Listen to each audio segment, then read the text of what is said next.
From the outside, our marriage seemed perfect.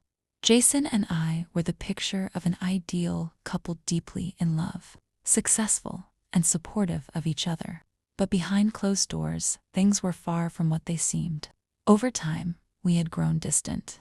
Conversations became routine, intimacy faded, and we began to live more like roommates than husband and wife. My younger sister Lily had always been my confidant. She was going through a tough time after a painful breakup, so I invited her to stay with us temporarily while she got back on her feet. Lily had always admired Jason, often joking that he was the kind of man she wished she could find. She envied what she thought was our perfect marriage. One evening, after a long day at work and a few too many glasses of wine, I confided in Lily. I told her about the emotional distance, the lack of connection, and my fear that Jason had lost interest in me. Lily, always practical, tried to reassure me.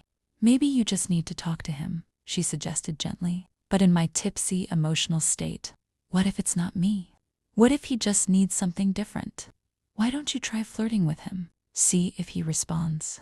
If he does, then maybe I'll know it's not about me. Lily stared at me in disbelief.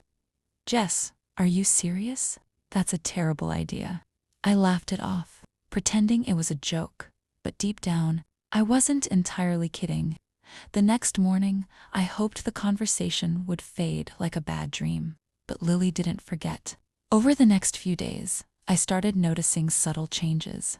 Lily's interactions with Jason became livelier. Her laughter was louder when he was around, and she started wearing more flattering clothes.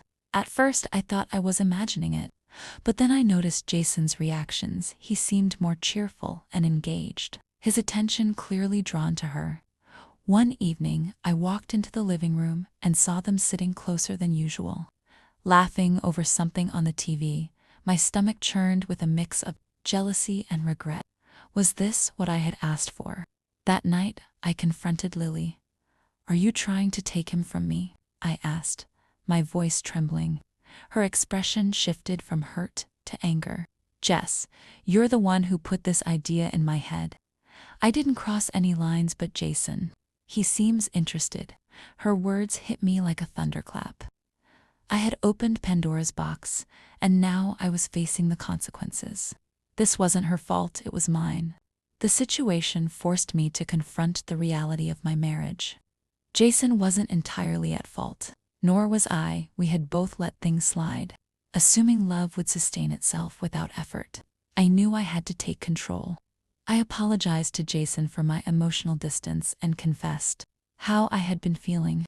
I didn't tell him about my conversation with Lily, but I asked if he felt the same distance I did. To my relief, he admitted he had been struggling too, but wanted to fix things as much as I did. Lily moved out a week later, understanding that some space would help us all heal. Our relationship as sisters became strained, but I hoped time would mend it. As for Jason and me, we worked hard to rebuild what we had lost. We went to therapy, started communicating more openly, and made an effort to prioritize each other. Looking back, I realize how close I came to losing everything. It wasn't Lily's actions or Jason's reactions that were the problem. It was my own insecurities and poor judgment. The experience taught me a harsh but valuable lesson. Love requires effort, communication, and trust. Without these, even the strongest relationships can falter. Jason and I are stronger now, but the scars from that time remain. They serve as a reminder of how fragile relationships can be and how easily they can be jeopardized by a moment of weakness. Some lines should never be crossed, not even in thought. While my marriage survived, the lesson is one I'll carry with me forever.